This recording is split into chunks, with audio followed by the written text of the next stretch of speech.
And I'm going to go to share screen. And the fact that Kevin didn't show up today, that takes about 3 minutes out of my presentation because of him winning first place in black and white. And today is all about black and white. So I was kind of hoping you'd be there. But I'm first going to show this video, and it's actually 25 minutes long. I'm probably going to not run the whole thing, but this guy, he's got a site called Three Blind Men and an Elephant, and he has a lot of good stuff. So let's start with this. And can everybody hear it? From custom domains to No. using their easily customized Okay. templates that you It's can very low. All Yeah, right, we I'm have the working on it. sound, but we can't hear. Yeah. marketing, SEO, analytics, and scheduling. Whoa. Squarespace does it all and has done it for us for the last 6 years. I think Still, you need to restart it with the computer sound on. Industry. How's that? Squarespace is the place to go for all of your website needs. Yeah. Hop Yeah. over to www.squarespace.com/. Should I restart? Trial. And if you Yeah. like, No, move forward. yeah, no, Receive we 10% off haven't missed anything. discount code yeah. you at checkout. All right. Thanks, Squarespace. People keep asking me, why black and white photography? That's good. How's that? Yeah, Yeah, that's good. All right. I think this is Lawrence Gaynor's twin brother. Here's why.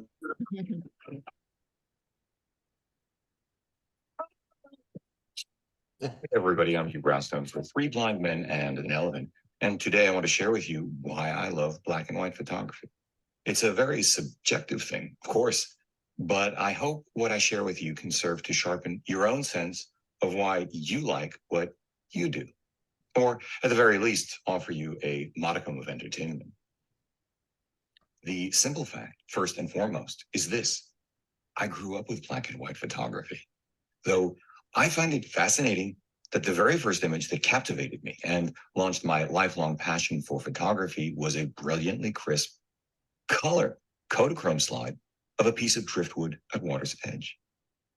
It's equally fascinating to me to realize that other than this one image, when I see color photographs, I instinctively convert them in my mind's eye to black and white, which just might mean I'm less evolved than the average Homo sapien, because evolutionary biologists tell us that rods and cones, the two types of photoreceptors in our eyes, what we might think of as black and white and color vision respectively, developed sequentially, with rods arriving first. Now, whether or not I'm developmentally stunted, it's also fascinating to learn that mammals' first need for vision was as nocturnal creatures, that is, active at night, in an era when they'd otherwise pretty much be lunch meat for the dinosaurs dominant at the time. Rods are more sensitive to light and therefore much more useful at night, when differences in color are hard to detect in any case, at least the visible light spectrum as we know it, when light, shadow, shape, distance, size, juxtaposition, and movement, maybe geometry too, one can argue, vectoring, are all critical in determining what you can and cannot eat and what can or cannot eat you. Cones, that is again color vision, are very poor photoreceptors in low light and became an evolutionary advantage only after the extinction of dinosaurs made diurnal activity feasible. See, to my way of thinking at that point, color vision became extremely useful in a binary kind of way too. What to eat, what not to eat, what to fight, what not to fight, when to hide, when not to hide, what not to. I encourage you to check out Life in Color with David Attenborough on Netflix to learn more about this. I mention evolutionary biology in this context because I'm struck by two other things. First, the binary choices for which color offered an evolutionary advantage just don't interest me very much. Never have. Not because they aren't important, though too often too many of us don't get even these things consistently right, but because over the course of tens of thousands of years, our collective ability as a species to more finely delineate the mix of attributes we find attractive or repulsive in any number of scenarios has evolved dramatically, as has our ability to simultaneously process and hold approach and avoidance instincts at the same time. I mean, how else to explain caviar? As for myself, I've got the basics of color down. Green, go. Red, stop. I got it. Blue, my kind of color. What can I say? I like water, sky, blueberries. I'm okay with my own eye color. Yellow, orange, and red, in moderation, good. Bell peppers, tomatoes, bananas, oranges, strawberries, raspberries. Fire, good. As long as I don't get too close, then really, really bad. Green, good. Except for poison ivy, poison sumac nettles, stuff like that. Black and red, cool on car seats, not so cool on spiders and snakes. Second, I realized that the words I just used to describe what black and white vision was used for, still used for, I suppose, for any species active in the dark today, are the very same words I use when I describe a good chunk of what fascinates me about the photographic opportunities in street photography, along with two other words I use regularly when talking about New York City in particular: texture and tonality. Hunting on the streets of New York. As for growing up with black and white, I was born in the middle of the last century. I just said that out loud. It's not that color photography didn't exist back then, though the first photograph I recall ever seeing was this one, a black and white photo of my father with, baby Huey, taken by my mother in 1957. It is extraordinary how every time I look at this image across more than 6 decades, I'm immediately transported to utter calm, serenity, and security. In this instance, the black and white image distills the essence of it for me. No color to distract me from or dilute its meaning. The newspapers back then were all black and white too. In fact, the New York Times, the Gray Lady, which we got every Sunday in print, published its first photograph in 1896, but didn't publish its first color photograph until 1997, when I was already 40 years old. I am keenly aware that my earliest extended engagement with color photography was courtesy of the covers of the back issues of Vogue magazine my mother kept, dating to the 1950s, that I thumbed through as a little boy. I think maybe those issues of Vogue, where I first discovered and was transfixed by the images of Avedon and Penn, were also where I began to convert color images to black and white in my mind's eye. I didn't enjoy the color images of the covers as much. They seemed washed out to me in comparison to the Kodachrome slide that got me started. And I didn't care about fashion, fabrics, shades of lipstick, color theory. I mean, look, we're talking about a 6, 7, 8-year-old kid more into building blocks, Legos, and erector sets. It was something. Even in those images, the precision, the shapes, the juxtapositions, riveting to me. Just as formative, the children's books of Dr. Seuss and Charles M. Schultz. Simple shapes, juxtapositions, intimations of movement, and stories. Other than their covers, all of the imagery was black and white, though inside Dr. Seuss's The Cat in the Hat, there was color, if little more than red and blue accents. The pages themselves were white, the text was black. Call Cat in the Hat my first exposure, no pun intended, to negative space. The irony, like that first Kodachrome slide, was that it was all the more revelatory when I first saw M. Sassock's colorful Peons of Cities, his children's book, This is New York, which I love to this day. Though with these eyes, rather than the eyes of the little boy I was, I see how Sassock knitted together black and white and color, and shapes, sizes, juxtapositions, paradox, and intimations of movement in an exceptional way. He used all of these things to make New York even more New York to me, somehow even more real to my 6-year-old self. His work rekindles my sense of childlike wonder.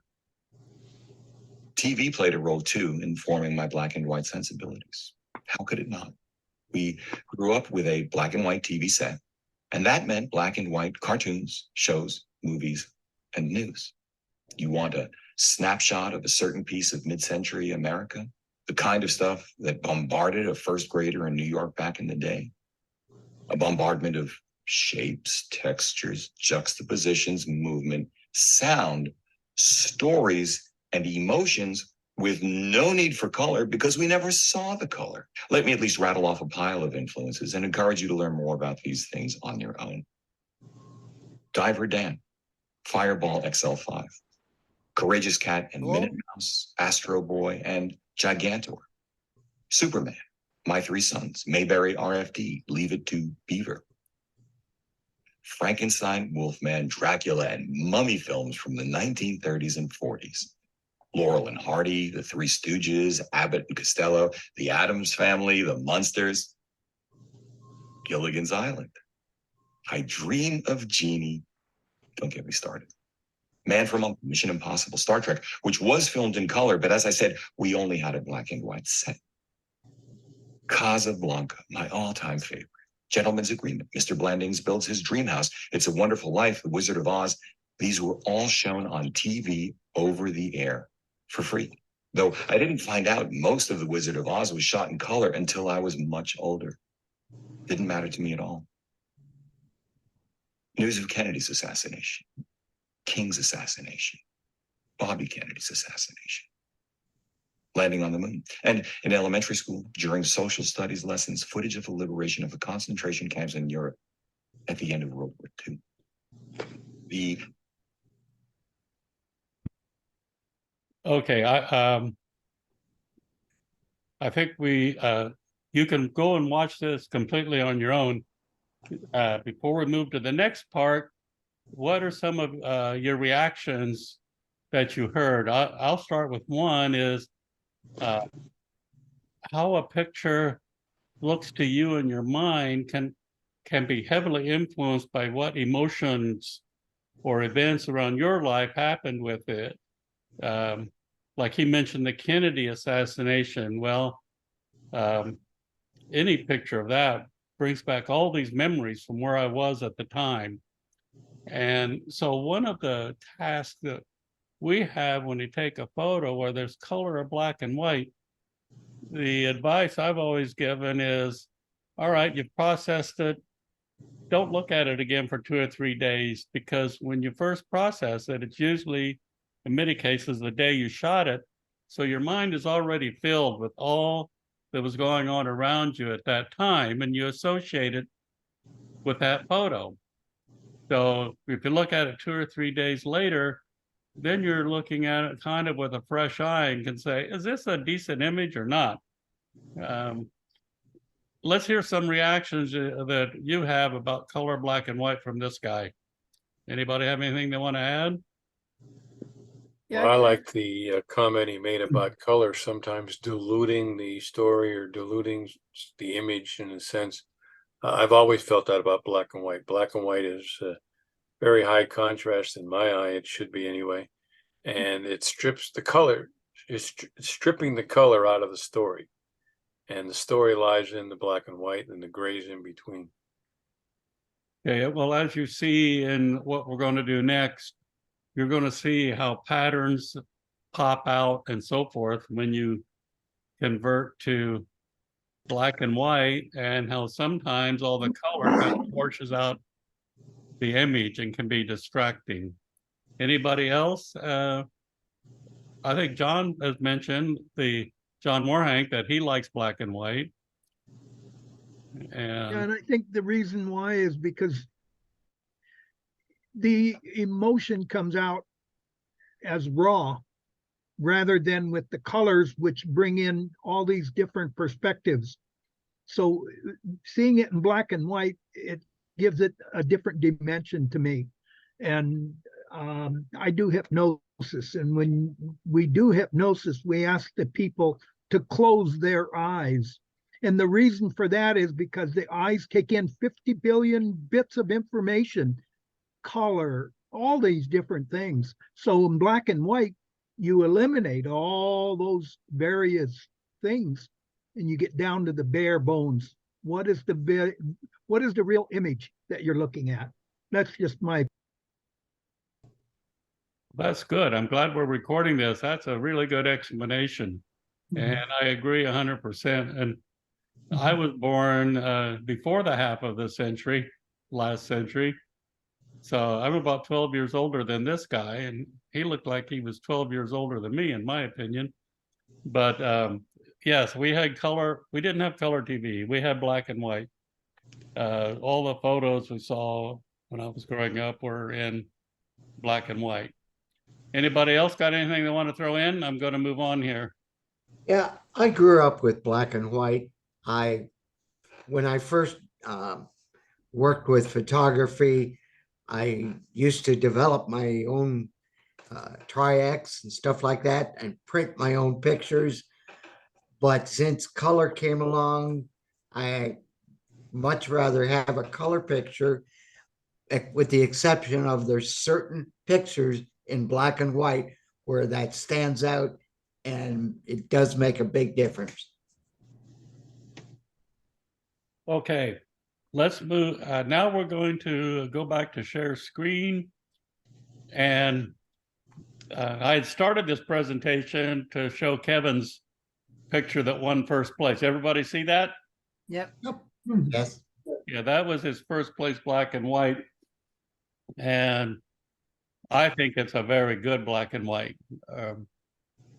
I can see why it won first place. Okay. Now, he talked about Kodachrome. Who here can sing? You don't want to hear me sing, so somebody else better jump in. Linda, you want to read? You want to sing this to us? Since I heard you laughing. Kodachrome. They Yeah. give us those nice bright colors. They give us the greens of summers. Makes you think all the world's a sunny day. Oh yeah, I got a Nike. Now that's the I got camera. I love to take a photograph.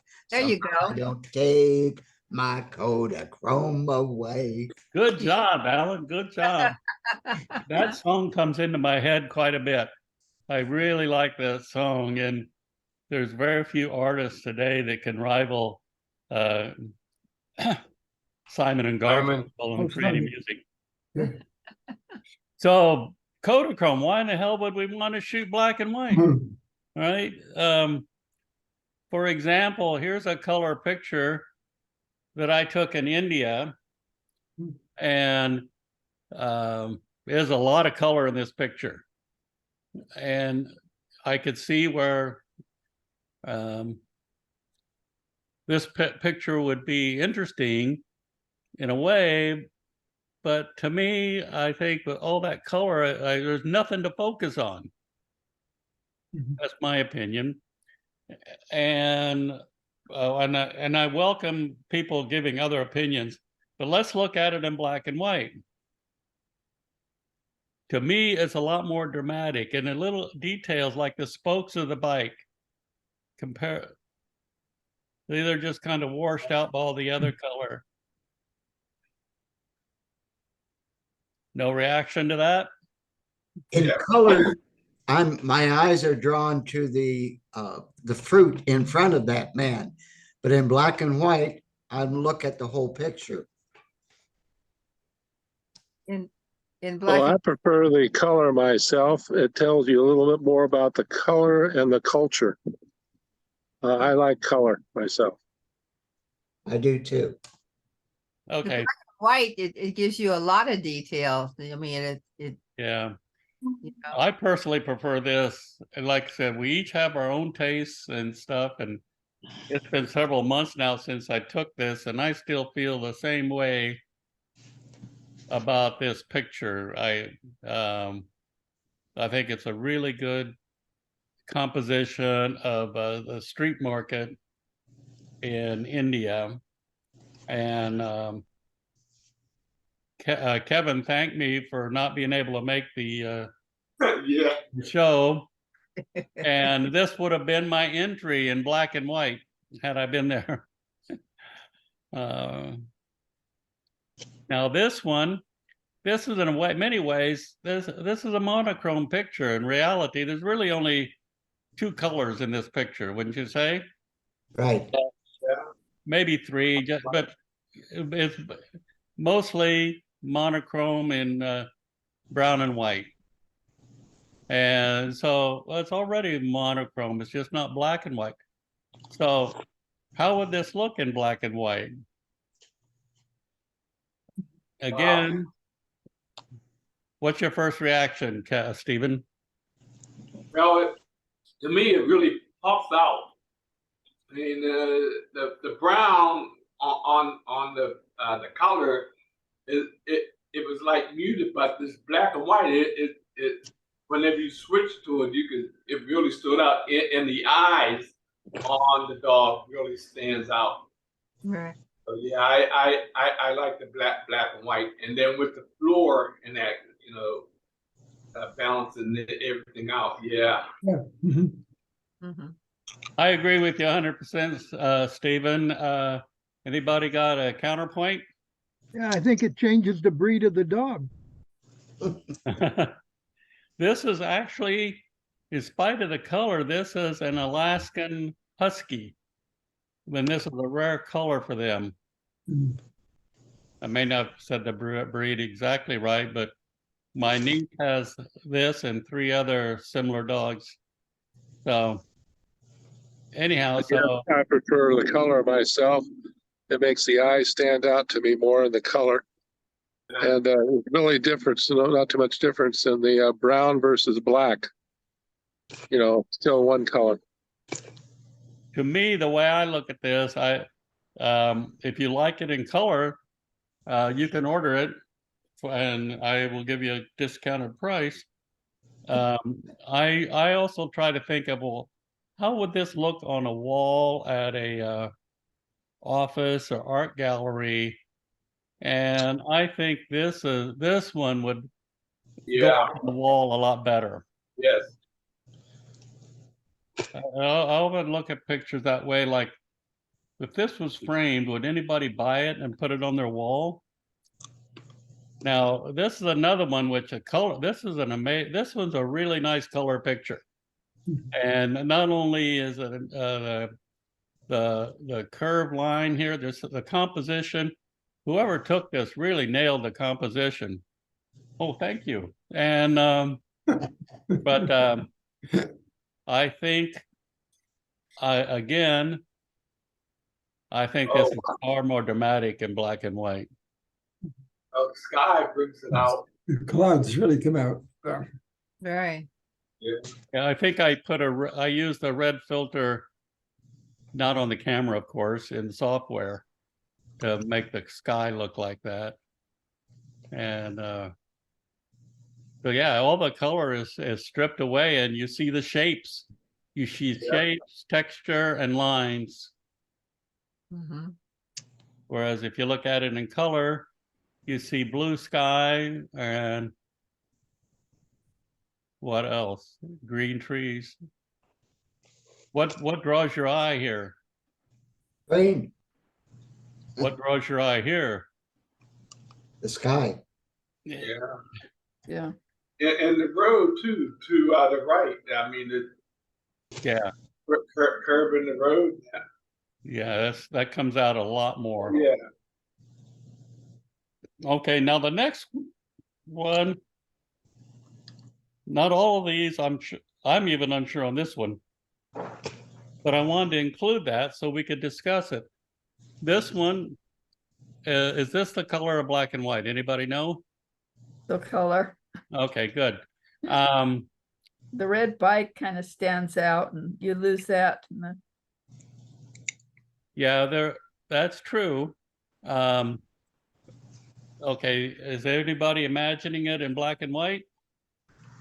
Let's take a look. Overall, it just is a information picture or a picture of Lido. The color, I think this is kind of a tie. I mean, that red bike really stands out. Yeah, particularly And- against the green shorts, Yeah. Yeah. and then the blue on the shirt. So the color on this one, Blue on the shirt brings you into the picture where it doesn't do it in black and white. To me, I like the color better. I tend to the red bike again, it pulls you right in, and so this is a case where, yeah, the black and white is interesting, but the color is just. I think the color works better on this one. Now, something similar here. This one, there's really not a lot of color except for her skates. A little bit here. These two, I think, look like the same color. It's a little off there. and I've got an out of focus background. So I thought, well, let's try this and let's see what I can do with this in color. I mean, in black and white.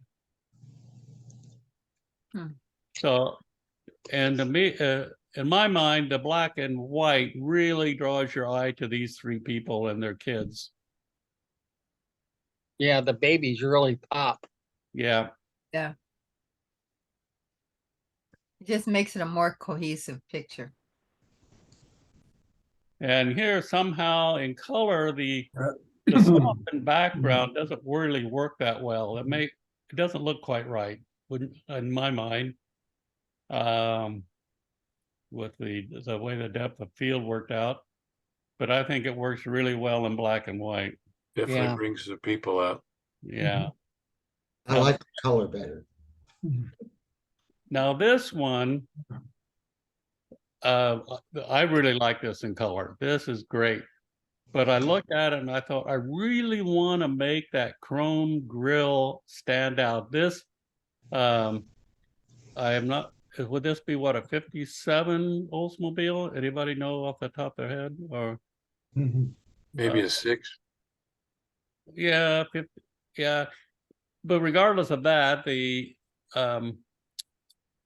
that was the days. It brings back memories for me of all the chromes and all the chrome bumpers and chrome accessories and all the things you chromed on your car, which I doubt very few people do that today, but I call it the J.C. Whitney era. Okay. But so I wanted to bring the chrome out. So I said, well, let's see what black and white does for it. Yeah. Oh yeah. And that really draws you to that grill, and you really get, it's amazing in color, the chrome doesn't look as much chrome as it does in black and white. Does that make sense? Well, the color is not that colorful, meaning the color doesn't draw you into it like the black and white does. Yeah. Yeah, there's nothing really exciting as far as colors go.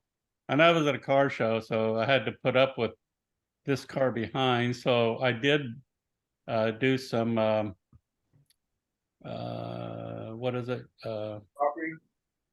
No, the blurring, I forget what it's called, in the blur tool in Photoshop. Put a mask on. Whoops, sorry. Stop. Well, I just isolated this car, and Is then that the same picture you have behind you? what's that? That the same picture you have behind you? Yes. Yeah. Yeah. Yeah. So why does this keep jumping on me? Stop it. All right. Now the next one, I think I'll tell you ahead of time, to me it's 50-50. But I'll see what you guys think, and then I'll tell you why I did it as black and white.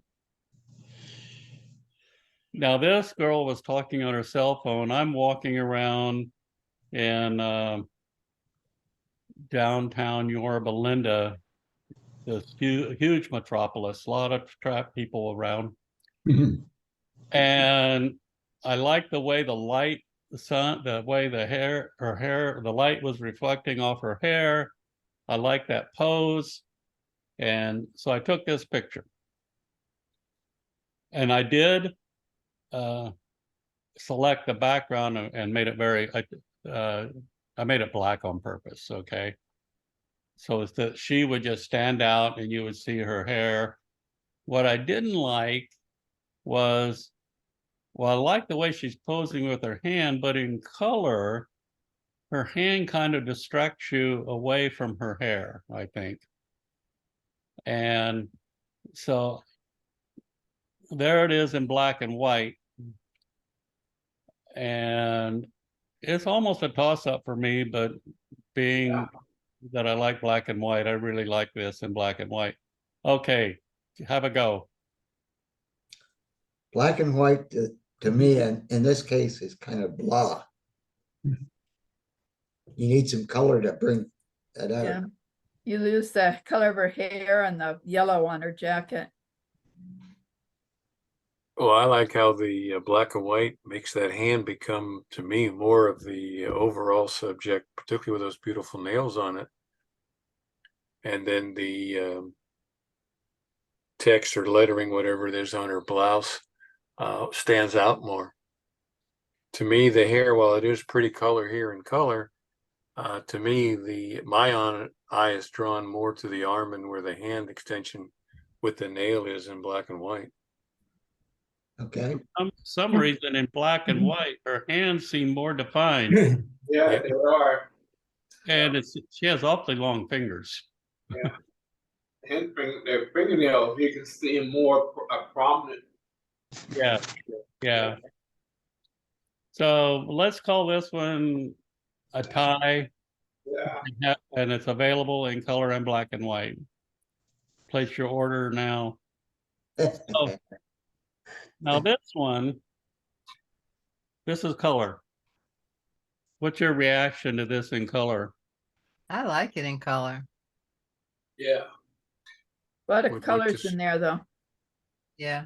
Would like to see a little more contrast. Okay. This is a photo which, again, this makes a pretty good color picture. Not so much as wall art, but it might be really good in some sort of journal or travel book or whatever. But let me back up a minute. I meant to say this at the beginning. One of the reasons that I like doing black and white is when you take a photo with our current cameras, you get it in color and then you process it black and white. But when you get it in color and you're trying to process it, you end up so restricted trying to get the right shade of color and the luminosity and saturation, balance all that out, which has nothing to do with shapes and patterns and so forth. But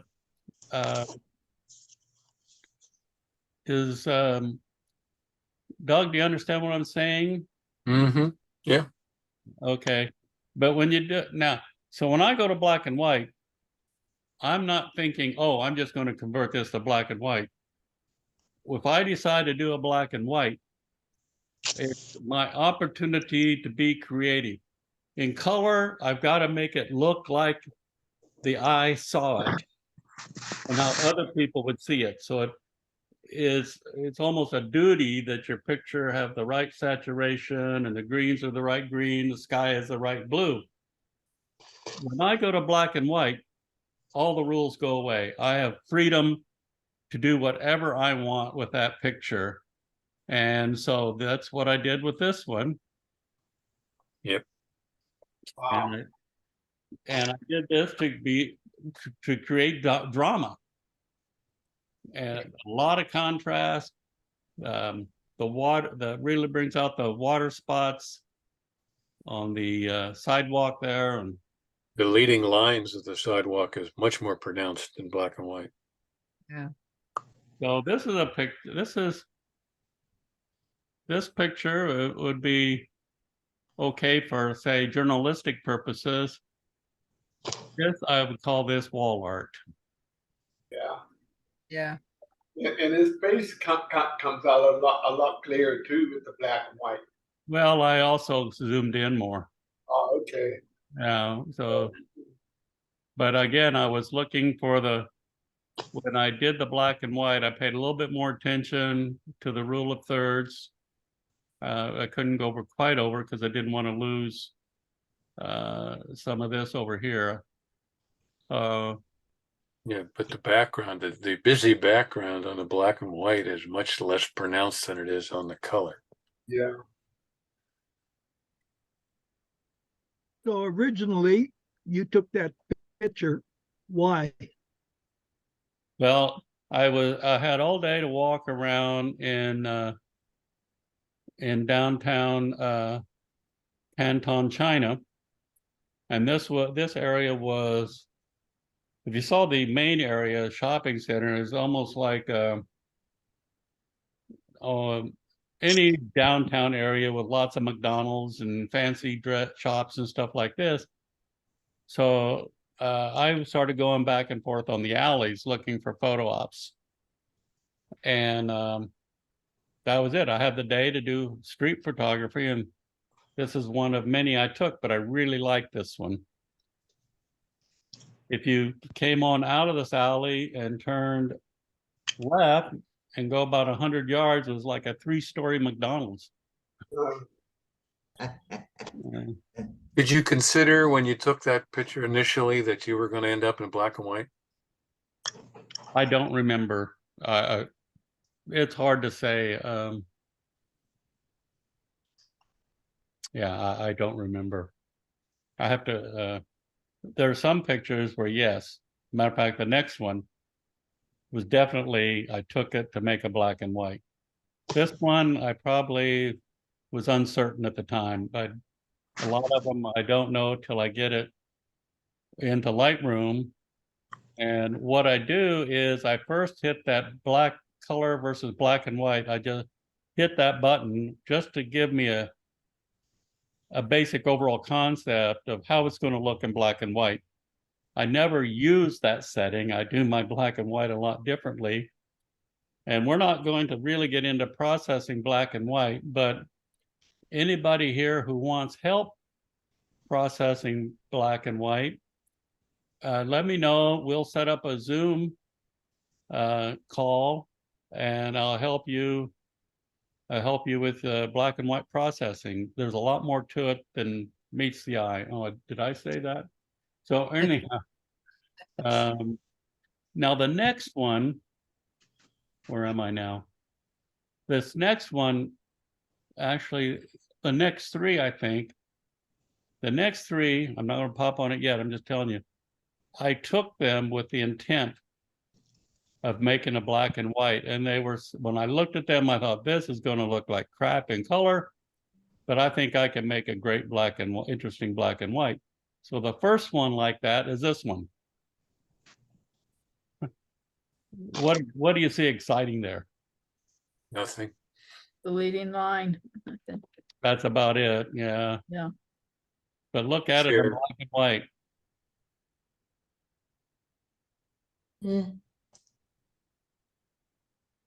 Now the next one, the same thing.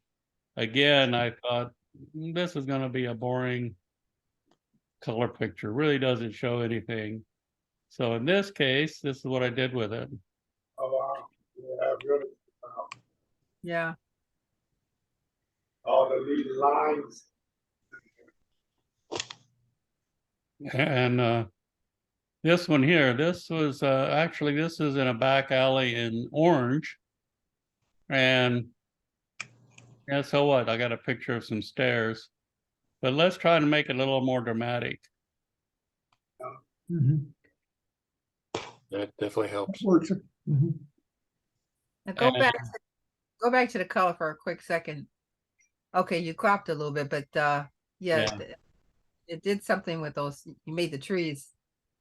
Well, oops, sorry. Yeah. Well, yes, I went very high contrast.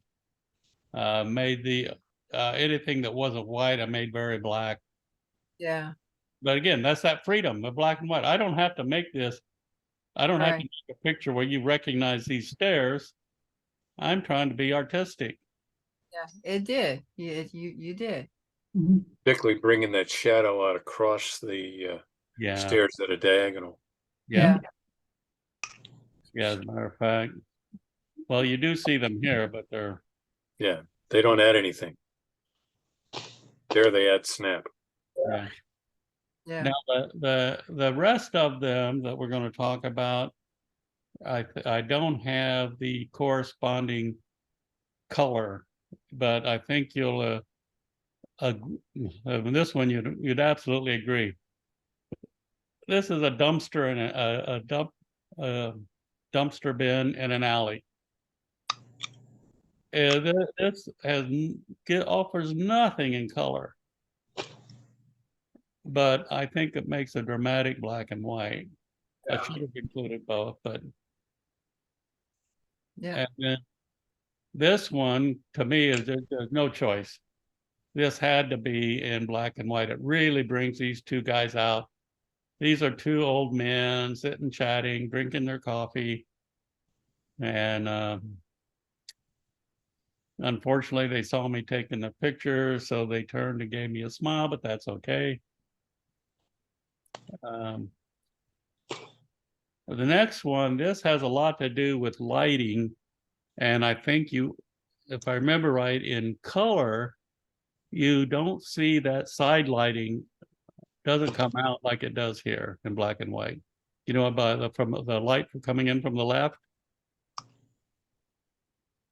Yeah, that's one of the big advantages of black and white is you can really focus on the use of light, where it's coming from and how it's being applied into the image. And this one, I was so lucky. You got light, you got a lot of side lighting and some overhead, but I think the light coming in from the windows really helped with this picture. And this is a barber shop for those who've never been in one before. And so I really like it in black and white. The next one, in color, it hardly looks any different. It looks like, okay, I'm trying to be a black and white, but I'm not quite there. So I went black and white, and I went really heavy on the sky, bringing it out. And I kind of like the effect I got there. So The details on the boat are kind of washed out though. yeah, I realize that it's approaching a silhouette in many ways. Yeah, your subject, I think, is your sky and the reflection on the front water. That's pretty much, to me, the image. The Yeah, boats are just secondary players, if not third players. yeah, and the black and white, the water really looks good, and the sky. And this one, this is one of my favorite black and whites. Not only as a black and white, but composition. The guy being out of focus, the main focus being the dog. Light is coming in through those windows from the right, almost to the point where it's almost backlighting, kind of a combination. So you get a kind of a halo effect around the dog's head. And that is okay.